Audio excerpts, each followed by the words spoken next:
Evaluación al primer gobierno de izquierda del Perú, por el doctor Vladimir Cerrón.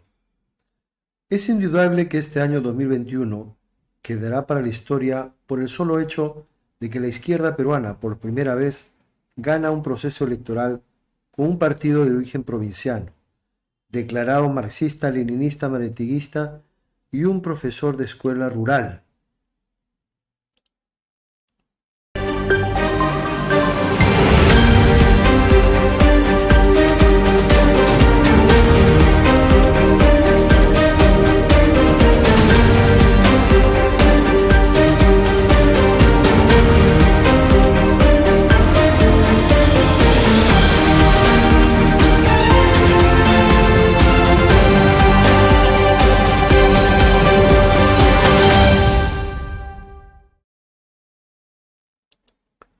Como candidato.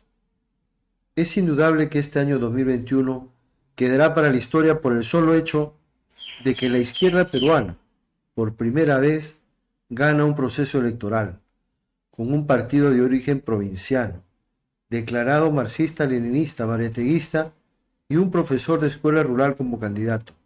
Lo resaltante es que nadie lo esperaba, ni siquiera la propia izquierda. Para la izquierda el resultado fue alentador, pero para la derecha fue traumático, pues hizo lo imposible por desconocer los resultados y hasta ahora no asimila su derrota, que en alguna medida lo ha destronado de una parte del Parnaso que mantenía hace 200 años. En este periodo de gobierno de 5 meses podemos advertir que si bien se ganaron las elecciones, cosa muy distinta es ganar el poder para hacer un gobierno de izquierda como el prometido. Esta circunstancia explica la razón por la que el gobierno de Pedro Castillo no ha logrado poner en marcha ninguna política de izquierda, ninguna propuesta del plan de gobierno que lo distinga como tal, fenómeno aparentemente inexplicable para la multitud, pero que lo llevará al inevitable juicio popular ante la historia. Desde el momento en que Pedro Castillo pasa al balotaje de la segunda vuelta, se articula una gran ofensiva contra el líder de Perú Libre, partido que ganó las elecciones, a quien se le aplica la guerra jurídica o lawfare, aperturándosele más de una docena de denuncias penales, entre ellas 4 por terrorismo. Como esa dosis no era suficiente para frenar el avance, decidieron atacar a la estructura propia del partido, forzando una investigación penal en marcha, antigua, doméstica y sin mayor importancia, para magnificarla y convertirla en un gran caso, al que denominaron los dinámicos del centro, involucrando a todo el partido, dirigentes, militantes, autoridades, exautoridades y amigos.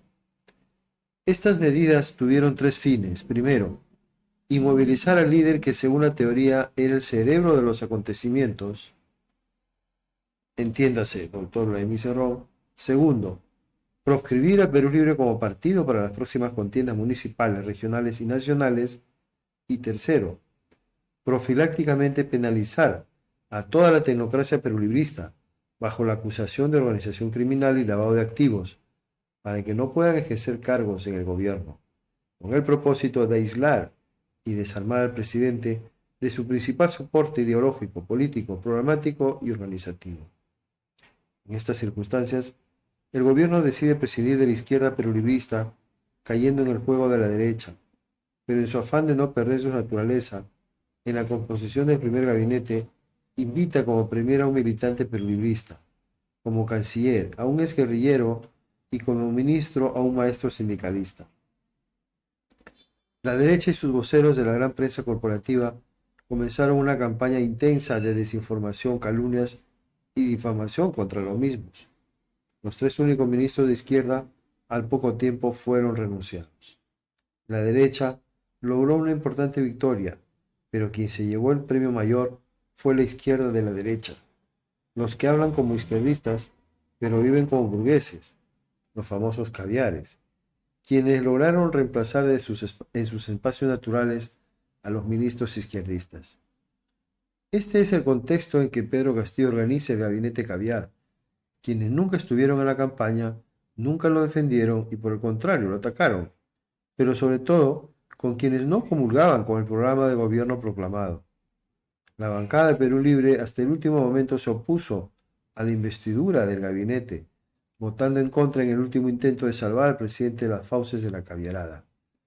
Nombrado el nuevo gabinete, el gobierno cayó en parálisis política.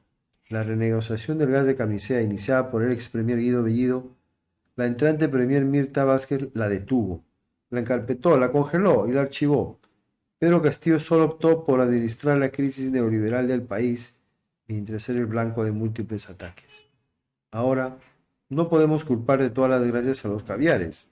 Debemos analizar los círculos de confianza e influencia que rodean al presidente en orden de prioridad. Son 6. Primero, los familiares sobrinos. Segundo, el sindicato. Tercero, los chotanos. Cuarto, los caviares. Quinto, los partidos derechistas. Y sexto, Perú Libre. En este orden es fácil entender la causal por la que el presidente carece de una herramienta ideológica, política, programática, táctica, estratégica y organizativa para conducir un gobierno popular, pues no está rodeado de políticos ni estrategas de izquierda, sino de personas que tienen un gran concepto de la oportunidad. En el primer círculo, la Casa de Zarratea, propiedad de los familiares sobrinos, epicentro de las pesquisas que buscan probar los casos de corrupción. En el segundo círculo, el cuestionado exaprista y ex militante Somos Perú, Bruno Pacheco, quien negociaba los ascensos militares, los favores del Senasunat, y a quien intervinieron con dinero americano en Palacio. En el tercer círculo se acogió a los paisanos chotanos, como el jefe de asesores Auner Vázquez y otros funcionarios pertenecientes a Alianza para el Progreso, Acción Popular y Fuerza Popular. Pero eso no importaba. Lo que importaba es que sean chotanos. En el cuarto círculo, los caviares. Nuevo Perú con 5 ministerios, pero que no aportan una sola curul. Asimismo, Frente Amplio, con 3 ministerios y que tampoco aporta una sola curul. Solo Juntos por el Perú, con un ministerio que aporta 5 curules. En el quinto círculo, pululan Acción Popular y Alianza para el Progreso, ofreciendo sus votos para inclinar el fiel de la balanza en el Congreso, vendiéndose como los salvadores de la gobernabilidad. Todos tienen una tarea común: fracturar la unidad del presidente con el sexto círculo que lo integra, Perú Libre. Pese a estas concesiones, debemos reconocer la capacidad de perseverancia de la derecha en su intento de sacar al presidente de su cargo, intentando una vacancia presidencial por incapacidad moral. La derecha necesitaba 54 votos para llevar a debate tal medida, y contaban erróneamente con los votos de los parlamentarios militantes de Perú Libre, quienes votaron contra la investidura del gabinete caviar, pero se equivocaron. La bancada cerró filas y frustró las intenciones golpistas de la derecha. Ahora, el presidente debe estar pensando cómo organiza su nuevo y tercer gabinete, que no debería tener la nefasta composición caviar ni la proporción ilógica para garantizar su defensa en el Parlamento, pero sobre todo optando por un equipo que le permita retomar el programa primigenio con el que despertó a los pueblos, permitiéndole a la vez reencontrarse con ellos. Para lograr que el presidente se reencuentre con su pueblo, pasa por un necesario sinceramiento con el partido, invirtiéndose el orden de los círculos de confianza, donde en primera línea esté Perú Libre, seguido por los caviares y los partidos de derecha que brinden apoyo coyuntural, desterrando a los familiares, al sindicato y a los chotanos. En realidad, esta es la fórmula que los salvará de los intentos de una futura vacancia. Perú Libre con su bancada unánime, Juntos por el Perú como sector caviar y algún partido de derecha negociable que le permita garantizar mínimamente 44 votos, con lo que se tendría un presidente impecable. Para que este engranaje funcione, es indispensable garantizar la primera condición, la unidad de la bancada de Perú Libre.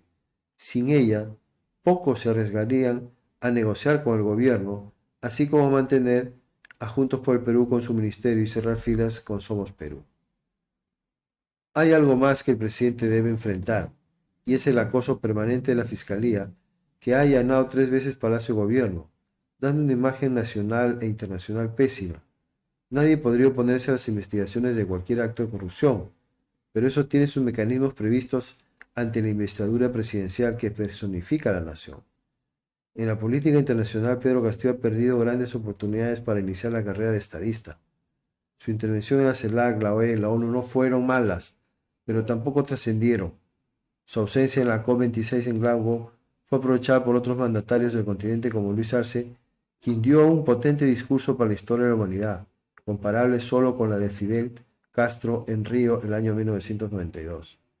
El Ministerio de Relaciones Exteriores lo ha inducido a cometer varios errores, sistemáticamente, entre los que podemos destacar el innecesario pronunciamiento contra las elecciones en Nicaragua, el frustrado nombramiento del embajador peruano en Venezuela, la fallida, ilegal y xenófoba expulsión de 41 venezolanos del territorio patrio y la falta de respaldo al actual embajador de Cuba, maltratado por la derecha, pero con el silencio torretable, pues todo apunta a que el boicot nace del propio ministerio. Los únicos países que podrían darle un respaldo firme al gobierno en el plano internacional son casualmente los del bloque socialista y, paradójicamente, son los únicos con quienes se ha tenido problemas hasta ahora. ¿Casualidad? Claro que no. América Latina se apresta a recibir los futuros gobiernos de izquierda, en Chile con Gabriel Boric, en Brasil con Lula da Silva y posiblemente en Colombia con Gustavo Petro. Mejores circunstancias no puede haber para renacer UNASUR y lograr no solo un potente respaldo continental al gobierno, sino proyectar políticas de cooperación, economía y soberanía. El próximo año pronto va a empezar. Esperemos que el presidente pueda enmendar los errores que han ido inestabilizando al gobierno y ocupándolo más en su defensa que en innovar la política nacional en beneficio de las mayorías. Para ello, se necesitará fortalecer el liderazgo, identificar los principales problemas de la sociedad, plantear soluciones viables y mantener una postura firme frente a las adversidades. Escrito por Dr. Vladimir Cerrón, secretario general nacional del Partido Perú Libre.